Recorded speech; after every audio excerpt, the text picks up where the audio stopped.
नमस्कार साथियों, एक और वीडियो में आपका स्वागत है। आज बात करूंगा सीईटी यानी कॉमन एलिजिबिलिटी टेस्ट जो सीनियर सेकेंडरी लेवल का है 2022 में 2022-23 के फरवरी में आयोजित होने वाली परीक्षा का। आज मैं राजस्थान जीके स्पेशल श्रृंखला लेकर आया हूं। उम्मीद है कि आपके ये प्रश्न एग्जाम में रूबरू छपेंगे, आप मान के चलेगा। और ये 15 से 20% या 25 से 30% ऐसे रहने वाले हैं जो आपके लिए अति महत्वपूर्ण है। तो इस वीडियो में पूरा बने रहिए क्योंकि आपके लिए ये प्रश्न अति महत्वपूर्ण मैं मानता हूँ। सीईटी जो सीनियर सेकेंडरी लेवल आपके ये प्रश्न मिला लेते हैं तो आपका ये मतलब कवर अप हो जाएगा राजस्थान जीके। तो आज का वीडियो शुरू करें उससे पहले अगर नए हैं तो प्लीज चैनल को सब्सक्राइब कीजिए और बेल आइकन का घंटा दबाना ना भूलिए, जिससे कारण वीडियो को नोटिफिकेशन मिल सके। और एक लाइक और शेयर जरूर कीजिएगा अपने दोस्तों के साथ। चलो वीडियो को शुरू करते हैं। तो पहला प्रश्न आपके सामने ये रहा। पहला प्रश्न है आपके सामने, पहला प्रश्न है मत्स्य जनपद की राजधानी थी। तो ये चार ऑप्शन है, अलवर, विराटनगर, या फिर रुडाड़, या फिर सीवी। तो ये चार ऑप्शनों में से कौन सा ऑप्शन सही है? तो वो ऑप्शन नंबर है आपका स यानी विराटनगर। यानी मत्स्य जो जनपद था राजस्थान का, उसकी राजधानी थी वो थी विराटनगर।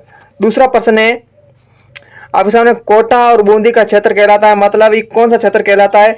तो ये आपको इस शेखावटी कहलाता है, मालव या बागड़ या फिर हाड़ौती, ये ऑप्शन है। तो उसमें जो कोटा और बूंदी का क्षेत्र है वो हाड़ौती क्षेत्र के नाम से जाना जाता है। तो ये आपको ध्यान रखना है। और तीसरा प्रश्न है, ब्यावर अजमेर का क्षेत्र कहलाता है। यानी ब्यावर और अजमेर का क्षेत्र था वो क्या किस नाम से जाना जाता है? वो है आपका मेरवाड़ा। क्या नाम? मेरवाड़ा। यानी ऑप्शन नंबर द। आगे देखें, चौथा प्रश्न आपके सामने ये रहा। जयपुर और उसके आसपास के क्षेत्र की भाषा कहलाती है। तो उसके आसपास की भाषा थी वो कौन सी थी? ढूढ़ाड़ी थी, हाड़ौती थी, बागड़ी थी, या फिर ये सभी तीनों में से ये तीनों थी, या फिर कौन सी? ये ऑप्शन में बताना है। तो इसका ऑप्शन नंबर आपका रहेगा वो रहेगा अ यानी ढूढ़ाड़ी। यानी जो जयपुर और उसके आसपास का क्षेत्र थी उसकी भाषा थी प्राचीन कहें या फिर तो वो था ढूढ़ाड़ी भाषा। यानी ऑप्शन नंबर अ आपका राइट आंसर है। आगे देखें, पांचवा प्रश्न ये रहा। महाभारतकालीन जनपद थे। यानी महाभारतकालीन जनपद कौन कौन से थे? शेखावटी था, मालव था, या फिर हाड़ौती, मरु था, या फिर मत्स्य, या फिर मेरवाड़ा, गुजरात। इनमें से आपको बताना है। तो इसका जो ऑप्शन है वो ऑप्शन है आपका मेरवाड़ा या फिर गुजरात, ये चारों में से बताना है। तो ऑप्शन नंबर आपका जो महाभारतकालीन जनपद था वो था आपका मत्स्य। कौन सा था? जो विराटनगर इसकी राजधानी थी। तो ये आपको ध्यान में रखना है। छठा प्रश्न है, प्राचीनतम ग्रंथ या प्रथम वेद माना जाता है। ये चार वेद आपको पता है कि प्राचीन समय में चार वेद माने गए, सामवेद, ऋग्वेद, यजुर्वेद और अथर्ववेद। और सबसे प्राचीन या फिर प्रथम वेद था वो था आपका ऋग्वेद। ठीक है, ये आपको ध्यान रखना है। और सातवां प्रश्न आपका ये रहा कि शेखावटी में सम्मिलित जिले कौन कौन सी है? तो यानी शेखावटी जो क्षेत्र है उसमें कौन कौन से जिले आते हैं? तो आपका जयपुर है, सीकर है, झुंझुनू है, या फिर सीकर नागौर चूरू है, या फिर सीकर चूरू झुंझुनू। तो जो शेखावटी क्षेत्र था वो मतलब सम्मिलित जिले हैं वो सीकर, चूरू और झुंझुनू। यानी ऑप्शन नंबर स आपका राइट आंसर है। और आगे देखें, नेक्स्ट प्रश्न क्या है? खानवा के युद्ध में राणा सांगा की ओर से बाबर के विरुद्ध लड़ते हुए मारा गया वह कौन था? वो था आपके हसन खान मेवाती। यानी ऑप्शन नंबर आपका द हसन खान मेवाती, जो खानवा का युद्ध हुआ 1527 में। ठीक है, तो उसमें ये मारा गया। उसके बाद नेक्स्ट प्रश्न की बात करूं, मालव देश के अंतर्गत कौन सा क्षेत्र आता है? यानी जो मालव देश है उसके अंतर्गत कौन सा क्षेत्र आता है? वो आपका टोंक, प्रतापगढ़ और झालावाड़। यानी ऑप्शन नंबर आपका एक राइट आंसर। सीवी जनपद की राजधानी थी। यानी ये चार ऑप्शन है, इसमें से कौन सी सीवी जनपद की राजधानी थी वो आपको बतानी है। ठीक है, वो आपका ठीक है वो आपको बताना है कि कौन सा इसका राइट आंसर है। ठीक है, मतलब जो सीवी जनपद थी उसकी राजधानी थी वो थी आपके मध्यमिका। कौन सी? ऑप्शन नंबर द इज द राइट आंसर। आगे बढ़ते हैं। नेक्स्ट पर्सन 11वां आपके सामने ये रहा। बयाना परिस्थिति से किस राजवंश का वर्णन मिलता है? वो है आपका ऑप्शन नंबर ब यानी Surasen. Surasen, Surasen is right answer. 12वां प्रश्न है मत्स्य प्रश्न 11वां।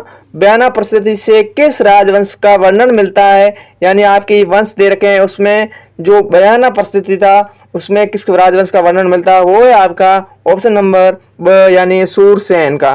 किसका? सूरसेन वंश का। ठीक है, आगे देखें 12वां प्रश्न। मत्स्य जनपद का उल्लेख किस वेद में मिलता है?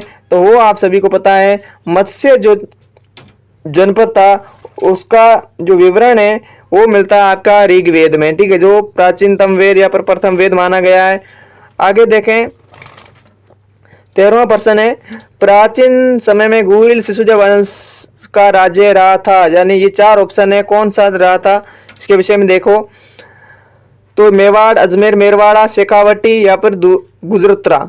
इसमें से आपको बताना है। तो ये ऑप्शन नंबर आपका जो फर्स्ट है यानी मेवाड़। ठीक है, 14वां प्रश्न है। 4वीं शताब्दी ईसा पूर्व की यूनानी लेखकों ने सिकंदर के समय किस जनपद का उल्लेख किया है? तो ये ऑप्शन आपको बताना है। सीवी है, मेवाड़ है या फिर कुरु है या मेदभाट या फिर ये कौन कौन सा ये है, मतलब ये 4 ऑप्शनों में से कौन सा ऑप्शन सही है? तो वो है आपका ऑप्शन नंबर कौन सा? ऑप्शन नंबर आपका स यानी सूरसेन। कौन सा? सूरसेन। इस प्रकार से ये थे आपने 15%। और नेक्स्ट है आपके ये नेक्स्ट श्रृंखला में कालीबंगा किस जिले में स्थित है? यानी कालीबंगा राजस्थान राज्य में तो स्थित है, यानी किस जिले में बताना है? वो है आपका हनुमानगढ़। कौन से जिले में स्थित है? हनुमानगढ़ जिले में जो कालीबंगा सभ्यता है वो राजस्थान की हनुमानगढ़ जिले में स्थित है। दूसरा प्रश्न, अशोक का भाब्रू शिलालेख कहाँ से प्राप्त हुआ है? यानी बेराट से, आड़ से या फिर गणेश्वर या फिर बालातल। तो ये सभ्यता थी उसमें से अशोक का भाब्रू जो शिलालेख था वो कहाँ से प्राप्त हुआ है? वो है आपका बेराट से। आगे प्रश्न है, नाचता हुआ पक्षी किस सभ्यता से मिला है? तो नाचता हुआ पक्षी किस सभ्यता से मिला है वो आपको सभी को पता है, वो है बेराट। नेक्स्ट प्रश्न है, किस सभ्यता से 8 पंचमारक और एवं 28 भारतीय यूनानी शासकों की मुद्राएं मिली है? वो है ऑप्शन नंबर 1 यानी बेराट से मिली है 8 पंचमारक और 28 भारतीय यूनानी शासकों की मुद्राएं यानी। नेक्स्ट प्रश्न है, बीजक की पहाड़ी एवं भीम डूंगरी की किस सभ्यता से संबंधित है? यानी जो इस सभ्यता है किस से संबंधित है? तो वो बेराट, आड़, गणेश्वर या फिर बालातल। तो वो है ऑप्शन नंबर 1 यानी बेराट से संबंधित है। बीजक की जो पहाड़ी एवं भीम डूंगरी है जो बेराट से संबंधित है। नेक्स्ट प्रश्न है ये रहा आपके सामने। किस सभ्यता से हाथ से बुने हुए वस्त्र प्राप्त हुए हैं? ये श्रृंखला आपके लिए अति महत्वपूर्ण है, मैं मानता हूं अति महत्वपूर्ण। अगर आप इसको तैयार कर लेते हैं तो आपका राजस्थान जीके अगर ये 15 से 20% या फिर 30% हमेशा तैयार करेंगे तो आपका जीके एक अच्छा बेस बन जाएगा। तो लग जाइए अभी तैयारी से, फरवरी में एग्जाम है तो आपके लिए फायदेमंद होगा, ये मैं मानता हूं। मैं आपका सपोर्ट रहा तो मैं जरूर आपके लिए अच्छी श्रृंखला लेके आने वाला हूं। ठीक है, तो किस सभ्यता से हाथ से बने हुए ये वस्त्र प्राप्त हुए हैं? वो है अब बेराट और बालाथल, यानी ऑप्शन नंबर अ और ब दोनों, यानी बेराट से भी और बालाथल। ठीक है, आगे प्रश्न है, ताम्र जो संचय संस्कृति कहा जाता है, मतलब जो ताम्र संचय किससे कहा जाता है? वो कहा जाता है आपके गणेश्वर। किसको? गणेश्वर, सॉरी। 8वां प्रश्न है, सर्वप्रथम किस धातु का प्रयोग किया गया? यानी सर्वप्रथम धातु है उसमें किसका प्रयोग किया, लोहा का, सोना का, तांबा का या फिर चांदी का। तो वो सर्वप्रथम जो धातु का प्रयोग किया गया वो किया गया तांबा का। किसका, तांबा। आगे प्रश्न है अग्निकुंड की वेदिकाएं के साक्ष्य प्राप्त हुए हैं, कहां से प्राप्त हुए हैं, कालीबंगा से मिले हैं, रेहट से मिले हैं, गणेश्वर या फिर बालाथल से। तो वो ऑप्शन नंबर आपका यानी कालीबंगा से अग्निकुंड के साक्ष्य प्राप्त हुए हैं। नेक्स्ट प्रश्न है आपके सामने 10वीं और 12वीं शताब्दी में किस सभ्यता को आघाटपुर के नाम से जाना जाता है। अति महत्वपूर्ण मैं मानता हूं प्रश्न। वो कौन से, वो था आपका आड़। कौन सा, आड़, यानी ऑप्शन नंबर द इज राइट आंसर।